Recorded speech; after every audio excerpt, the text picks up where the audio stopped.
Chapter 2. Today.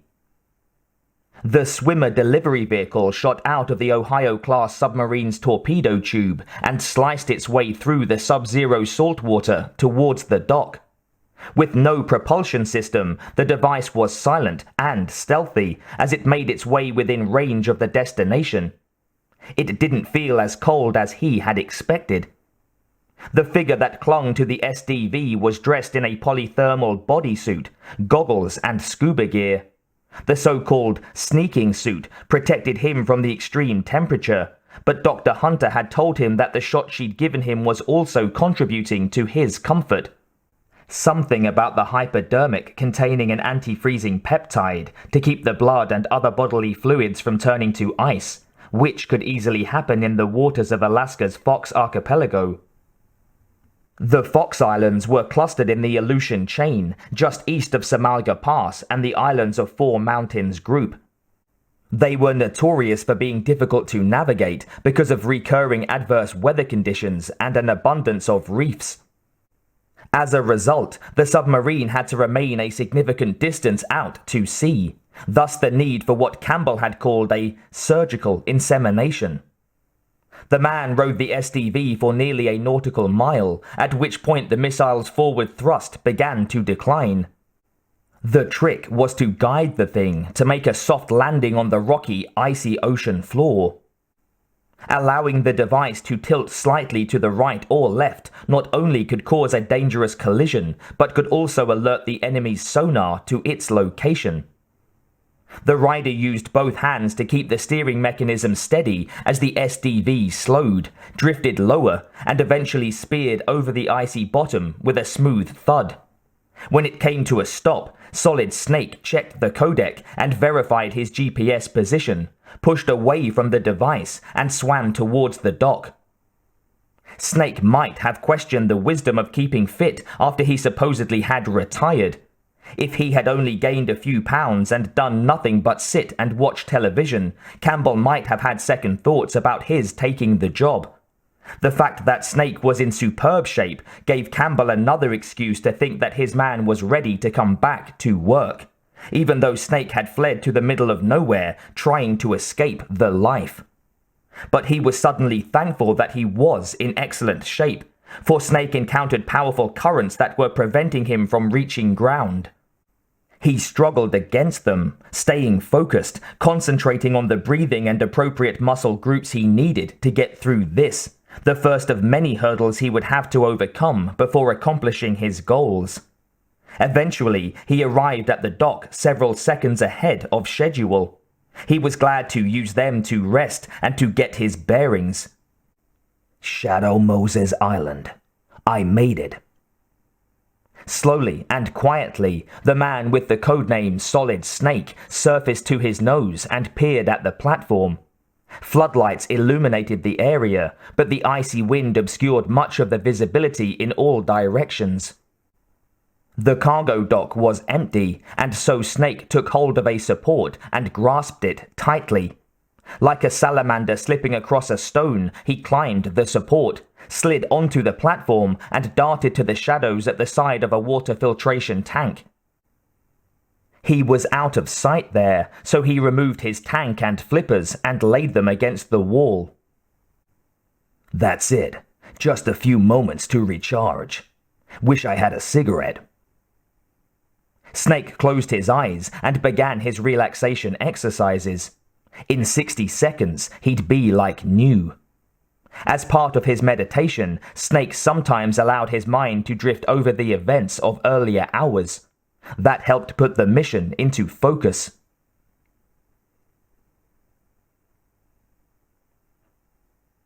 Two days earlier, he had been dreaming about gathering blueberries and salmonberries with a mind towards feeding the huskies he'd been training for the Great Iditarod Trail Sled Dog Race when his internal alarm jolted Snake awake. He listened for a repetition of the sound that had infiltrated his sleep. There, a footstep crunching something outside the cabin. How come the huskies didn't bark? Snake leaped out of bed, grabbed the 9mm Heckler & Koch P7 from his gun clipboard, and snapped a magazine into it. He then carefully peered out of the frost-covered window to see 3 figures darting through the trees behind the cabin. Black Ops, armed, with assault rifles. Who the hell are these guys? Snake muttered aloud. He quickly took the bulletproof vest from the table and threw it around himself. He had just finished snapping the last strap when he heard the men in the other room, on the other side of the bedroom door. Snake quickly assumed a firing stance at the side of the door, ready for their intrusion. "Combat Operative Solid Snake!" called a voice. "We are your friends. Please throw down your weapon. We're under orders from Colonel Roy Campbell. I repeat, throw down your weapon. We're here from Colonel Roy Campbell." Campbell? What the hell? Snake figured that the soldiers were using thermal imaging to determine that he was standing in the other room with a pistol in hand. And since Campbell was the only person who knew that Snake lived like a hermit in a remote cabin near Twin Lakes in the Alaskan wilderness, he reluctantly placed the handgun on the table. "We're entering your room. Please raise your hands and do not move." Snake did as he was told. 2 combat soldiers burst into the room, faced Snake, and pointed their rifles at him. The door was unlocked, boys," Snake said. "You didn't have to break it down." "Get dressed, please," one of the men ordered. "The colonel is waiting." Snake sighed heavily. "He'd better have one hell of a good reason for this." 5 minutes later, Snake and 6 soldiers were trudging through the newly fallen snow to a transport helicopter that had landed 100 meters away.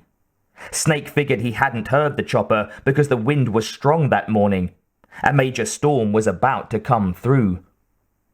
The next hour went by in a blur as the helicopter flew out to sea and made a rendezvous with the SSBN 732 Discovery, Colonel Campbell's mobile headquarters, a submarine currently floating in the Bering Sea.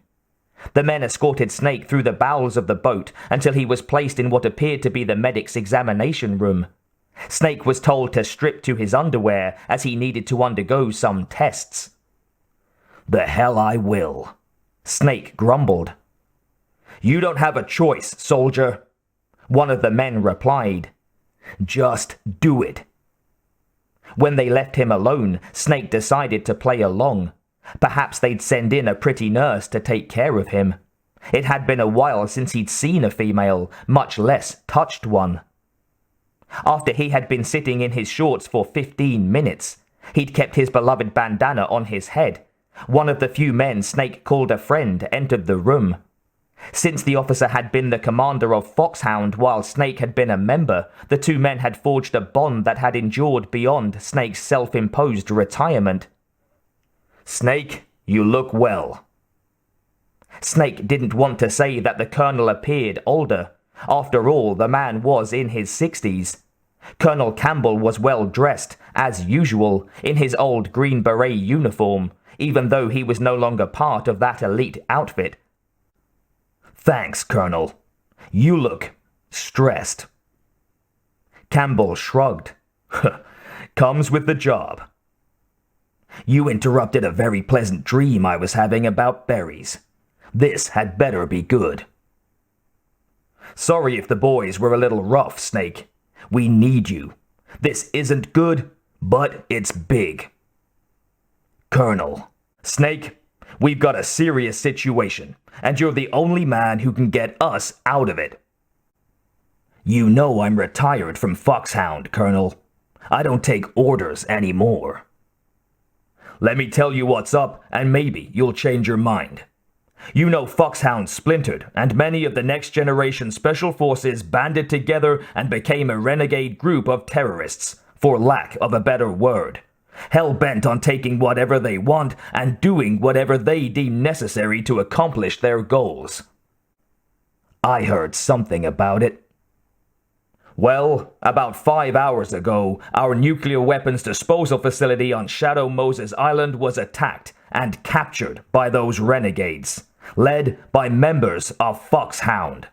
They're holding hostages and demanding that the government turn over the remains of Big Boss.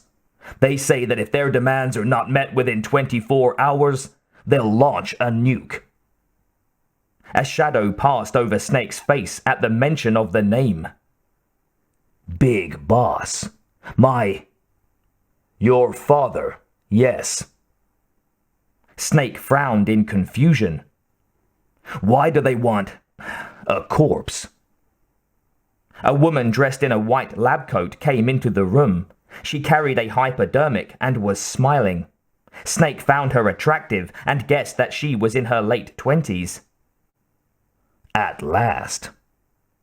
Who is she? He asked. This is Dr. Naomi Hunter, the unit's chief medic. She's also an expert in gene therapy. She pointed the needle at him and said, This won't hurt a bit. What's that? I'll tell you in a minute. She proceeded to sterilize his arm and gave him the shot before he could protest. Damn it, Colonel, I haven't agreed. Shut up and let me finish, Snake. When she was done, Dr. Hunter stepped back but remained in the room. The Colonel continued. They don't necessarily want Big Boss's corpse. They want cell specimens that contain his genetic information. What for? Gene therapy, so they can better themselves. Dr. Hunter spoke in a cultured accent that was not quite British, but certainly Ivy League. They can enhance their next-gen forces with the cells.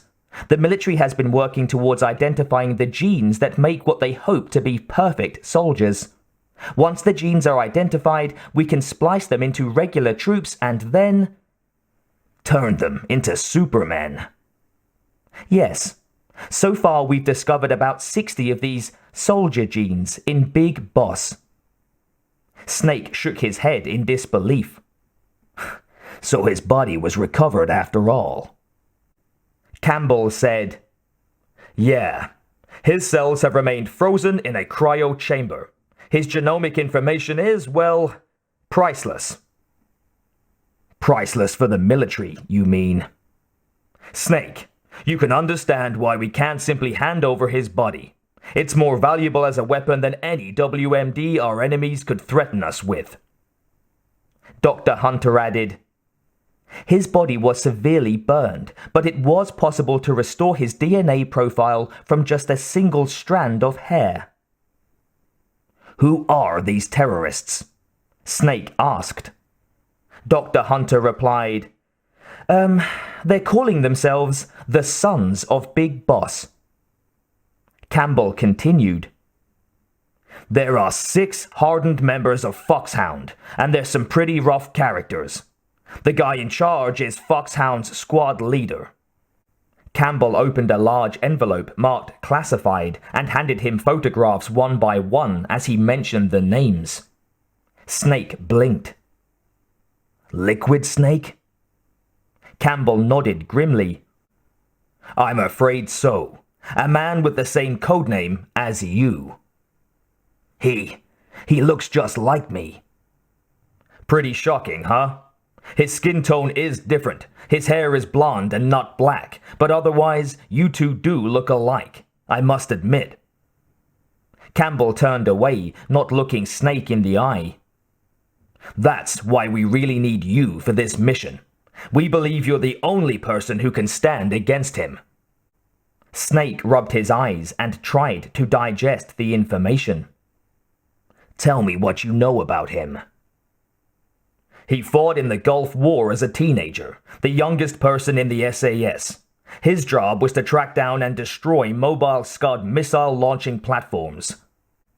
You were there, Snake. Didn't you infiltrate Western Iraq with a platoon of Green Berets? I was just a kid myself back then. The details are classified, but it seems that originally Liquid Snake penetrated the Middle East as a sleeper for the SIS. You mean he was a spy for the Brits? He never once showed his face in Century House, though. He was taken prisoner in Iraq, and after that there was no trace of him for several years. After you retired, he was rescued and became a member of Foxhound. I thought by that time they were no longer using code names.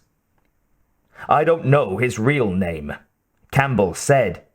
That information is so highly classified that even I can't look at it. Snake rubbed the stubble on his chin. He suddenly felt much older than his 33 years. He indicated the other photographs. Who else? Psycho Mantis, a Russian with allegedly powerful psychic abilities. I'm sure they use him for brainwashing and psychological warfare. Then there's Sniper Wolf, a Kurdish woman from Iraq who they say is one of the best shots on the planet. Gorgeous and deadly. From Mexico, there's Decoy Octopus, a master of disguise. He speaks a dozen languages and is an expert in transforming his appearance. Talented fellow. There were 2 photos left. Vulcan Raven comes from Alaska. He's half Alaskan Indian, half Inuit Eskimo. The guy's a powerful soldier, and not just because he's a giant. A giant? 210 centimeters tall. Sounds like these guys could open their own circus sideshow. He's also an Indian shaman, practices some kind of voodoo that allows him to control what he calls spirits of the wilderness. Snake nodded. I know a thing about those guys in Alaska. They can command animals to do things. Birds, dogs, you name it. Pretty spooky. Finally, there's Revolver Ocelot, a Russian. He's an interrogation specialist and formidable gunfighter. Strange guy. He dresses in one of those dusters from the cowboy days and wields a 6-shooter. They say the Russians trained him to be quite the proficient torturer. You don't want to get caught alive by him. And Liquid Snake is the head honcho? They don't look so tough. Dr. Hunter spoke up. Don't forget about their army of genome soldiers. I'm afraid to ask. They're a combination of brute strength, intelligence, and DNA sampling. Next generation special forces. We believe they're all under the control of this Psycho Mantis, which is how they were able to accomplish the coup and overtake the Shadow Moses facility. They all started out as an anti-terrorist special ops unit made up of former members of biochem units, technical escort units, and the nuclear emergency search team. Campbell explained. Their purpose was to respond to threats involving next-generation weapons of mass destruction, including NBC weapons. Until they were added, Dr. Hunter said. Who's they? Mercenaries, Campbell answered. And it gets worse. Most of them were from a merc agency that I think you're familiar with. They were part of Big Boss's private guard, and after he went down, the military just bought out all their contracts. Snake winced. Outer heaven. He had a sudden flash of memory. One of his first Foxhound missions had been to infiltrate the small, self-proclaimed country in South Africa known as Outer Heaven. The powerful military leader, Big Boss, had turned coat and organized his own nation of mercenaries and renegade soldiers there. Big Boss had been wounded severely after Snake's encounter with him, but the man had survived, and he went on several years later to mastermind another military state called Zanzibar Land. Snake's second encounter with Big Boss had proved to be the ultimate soldier's final undoing. Campbell continued. After that, they were merged with our own VR unit, Force 21, and retrained. If you ask me, these so-called next-generation special forces should be called simulated soldiers because they have no real battle experience. But don't forget, they have all been strengthened with gene therapy, Dr. Hunter warned. Don't get careless just because they don't have much experience. Snake handed the photographs back to Campbell. I thought using genetically modified soldiers was prohibited by international law. Those are declarations, Dr. Hunter countered, not actual treaties. The interesting thing is that nearly every member of the unit conspired in this attack, Campbell said. But how can an entire unit be subverted to rebellion? They're calling it a revolution, Dr. Hunter said. Like I said, we think Psycho Mantis had something to do with it. Since they all went through the same gene therapy, they probably felt closer than brothers. They see the unit as their only family. They'll be the usual types of forces: Arctic warfare squads, light infantry, NBC warfare squads, and heavily armed troopers. Snake shook his head. NBC warfare soldiers handled nuclear, biological, and chemical weapons. Terrific. And then there's the cream of the crop, Campbell added. The Genome Combat Veterans. They'll be dressed in Spec Ops Black Owl Kevlar armored fatigues. They call themselves Space SEALs. Why? Snake asked. Do they sit up, clap their flippers, and bark for treats? No one laughed. The sons of Big Boss. But if they were regular army, they must have been interviewed periodically by army counselors. According to their files, they all got straight A's on their psychological tests. They all seemed like fine, upstanding, patriotic soldiers. But they all took part in the uprising? No, several people didn't show up on the day of the exercises. That's why there was a resupply of troops. There must have been a sign that something was wrong. Dr. Hunter said, there was a report a month ago that they were acting strangely. Apparently they consulted classified information about the soldier genes and performed their own gene therapy experiments. Listen, Snake, Campbell said. Even the existence of this genome army is a national secret of the highest order. We had been hoping to investigate this thing quietly and deal with it behind closed doors. Snake sighed and said, Okay, how many genome soldiers do they have with them? Dozens, Campbell answered. Don't tell me, Snake said. I'm going in alone. Campbell allowed himself a smile. Is there any other way? Snake turned to Dr. Hunter. What the hell was in that shot? An anti-freezing peptide to protect you from the cold. It also contains nanomachines to replenish adrenaline, nutrition, and sugars. And to top it off, there are nootropics, a class of drugs that will help improve your mental functioning. The woman's eyes sparkled. She seemed pleased with herself. Aren't you jumping the gun? I haven't said yes yet. Snake nodded at Campbell. Why are you involved in this, Colonel? I thought you'd retired too. Snake detected a slight hesitation when Campbell replied. Not too many people know Foxhound as well as I do. Yeah, and what's the real reason? Okay, I'll be frank. A person very dear to me is one of the hostages. My niece Meryl Silverberg. What was she doing there?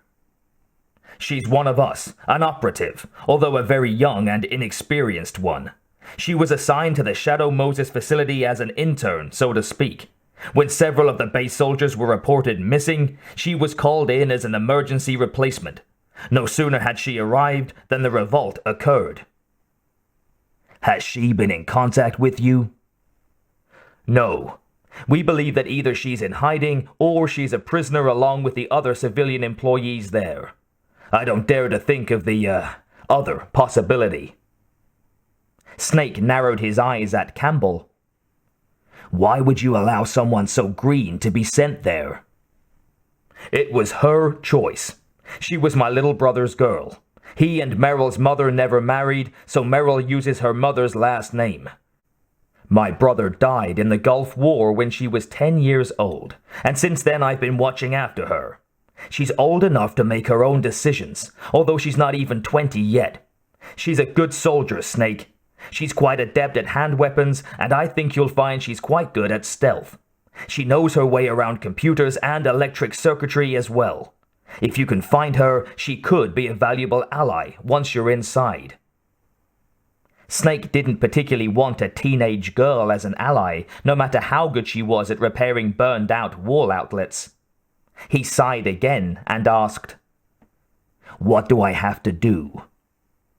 Campbell almost couldn't contain his joy that his most trusted operative had, more or less, agreed to the mission. "You'll have two objectives. First, you need to infiltrate the facility and rescue 2 VIP hostages." "Your niece and who else?" "Not my niece. She's not the objective. If you can find her, great." Campbell looked down. "But if you can't, then..." "I'll find her. Who are the 2 VIPs?" DARPA Chief Donald Anderson and the President of Arms Tech, Kenneth Baker. Snake nodded. He knew that DARPA was the Defense Advanced Research Projects Agency. Armstech was the corporation that supplied weapons and arms research for the US military. Heavy-duty hostages. What business did those guys have at a nuclear weapons disposal facility? The truth is that secret exercises were being conducted at the time the terrorist group attacked. Huh. Must have been pretty important exercises if those 2 were involved. What were they doing? Testing some new kind of weapon? I'm not privy to that information. Well, who's in charge of this operation, Colonel? The President of the United States, Snake. So, if the terrorists have a nuke, shouldn't the President and his cronies issue a COG? Not yet. Jim Houseman has operational control and is fully aware of the situation. After you infiltrate, if you determine they possess nuclear launch capabilities, a COG will be issued. Then it was clear. Houseman was the U.S. Secretary of Defense and a member of the mysterious OSI, an FBI-like organization that conducted criminal investigations among military employees, soldiers, and related civilians. His service record dated back to the Vietnam days. Snake nodded and said, "I see. And what's the second objective?" "It's just what I said. You need to investigate whether the terrorists really have the ability to launch a nuclear strike, and stop them if they do. They've already told us they have a warhead, and they gave us the serial number. It was confirmed as authentic. Isn't there some kind of safety device to prevent this type of terrorism?" "Uh-huh. Every missile and warhead in our arsenal is equipped with a PAL that uses a discrete detonation code." PAL? Permissive Action Link. That's the safety control built into all nuclear weapons systems. But even so, we can't rest easy. The DARPA chief knows the detonation code. Sheesh. That means it'll be on the front page of the National Enquirer tomorrow. But even if they have a nuclear warhead, it must have been removed from its missile. All the weapons on these disposal sites are supposed to be dismantled, right? It's not that easy to get your hands on an ICBM, right? That used to be true, Snake. But since the end of the Cold War, you can get your hands on anything if you have enough money and the right connections. Do you understand the seriousness of the situation now? Snake stood and stretched. Okay, I guess you have me, Colonel. But you owe me. Big time. Your country won't forget it, Snake. By the way, I'm not a colonel anymore. I'm just a retired old warhorse. Sure, Colonel. I assume this is a weapons and equipment OSP? On-site procurement is the norm. You know that. We'll outfit you with a SOCOM going in, though. A handgun? Damn, Colonel. Hope that doesn't put you over budget. Cut the sarcasm, Snake. Remember, this is a top-secret Black Ops. Don't expect any official support. We'll be in constant contact through your codec, you know. Provide you with maps and tactical advice. You know the drill. Tell me more about the facility. Unfortunately, it's primarily a hardened underground base. Even with our most advanced intelligence-gathering equipment, we can't tell what's happening on the inside. Peachy. Who else is on the team? Let's go into the control room. I'll introduce you. After you're dressed. The Colonel and Dr. Hunter left the room, while Snake donned the special skin-tight suit that had been in the room when he'd arrived. 10 minutes later, he emerged, looking more like the Solid Snake combat operative Colonel Campbell had known. The control room was the hotbed of mission activity. Workstations were arranged in a circle, with each member of the team positioned at a designated station, responsible for a single aspect of the mission. As commander, Campbell usually remained in the center of the circle, having easy access to each workstation. First, Campbell introduced Snake to a very young Chinese girl who sat at a bank of computers. Snake thought she was definitely a babe, but way too young for him. This is Mei Ling. She's our communications officer, specializes in image and data processing. Besides mine, you'll hear her voice a lot through the codec's in-ear transmitter. Hello, she said with a smile. The codec, he reflected, was an ingenious invention. The codifying satellite communications system incorporated anti-wiring coding, digital real-time burst communication, sonar utilization, and radar. Normal communication was instantly codified, compressed, and transmitted in a burst 1 microsecond in length. However, Snake could receive it in real time, unscrambled and decoded. Special earplugs received the transmission and stimulated the small bones of his ear so that no one but him would hear the sound. And he could contact any member of the team with a special dial button corresponding to his or her code frequency. Snake thought Mei Ling resembled a manga character come to life. He shook her hand. I didn't expect a designer of world-class military technology to be so cute. She gave him a sideways glance. You're just flattering me. I'm serious. Now I know I won't be bored for the next 18 hours. I can't believe I'm being hit on by the famous Solid Snake.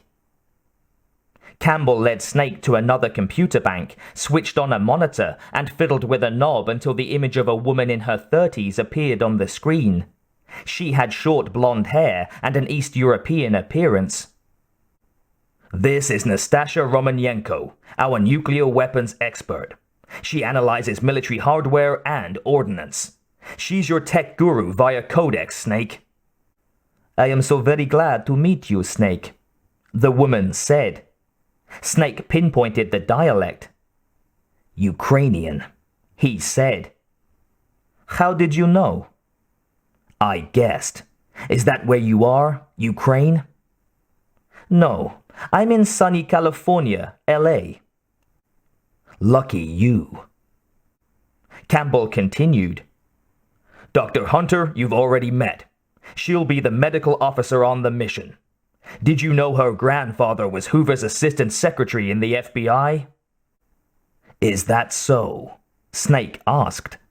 And that gives you the qualification to be chief medical officer?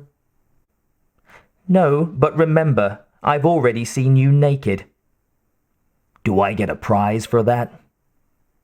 Dr. Hunter gave him a wicked smile and retorted, Well, if you make it back in one piece, maybe I'll let you see me naked.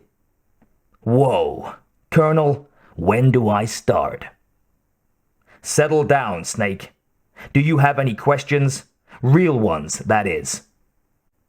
No, but I wish you'd rustle Master Miller out of retirement. I miss his cranky pep talks. Snake had hoped that his former Foxhound trainer and mentor, whose real name was MacDonald Benedict Miller, would be present. Miller had also retired to the Alaskan wilderness, but Snake had not crossed paths with him in years. Campbell chuckled. Well, Snake, you'll be happy to know that Master Miller has agreed to support you with aid via the Codec. You found him? Not exactly, but we're in touch. Don't be surprised if you suddenly hear his voice when you're surrounded by a dozen genome soldiers. A Navy serviceman entered the room and saluted. Colonel, we're fast approaching the launch site. Thank you, Ensign, Campbell said. He returned the salute and addressed Snake. Get the rest of your gear on. We don't have much time.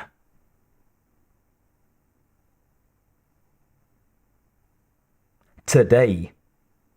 And here he was.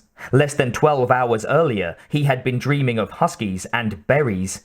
Now he crouched behind a filtration tank, ready to make his move. Snake heard boots on metal somewhere above him. He carefully peered around the side and saw 2 soldiers at the other end of the cargo dock. A man wearing a brown trench coat was with them as they approached the freight elevator. I'm going to swat down a couple of bothersome flies, the man told the soldier, speaking with polished elocution. Stay alert. He'll be through here. I know it. I see someone wearing a duster, Snake whispered, the codec picking up his words. I think it might be Revolver Ocelot. Can you get a positive ID? Campbell asked, his voice somewhere in the recesses of Snake's ears. The man in the trench coat stepped onto the elevator and turned around, facing Snake. Negative. Wait, he turned this way. Colonel, it's not Ocelot. It was the leader himself, Liquid Snake.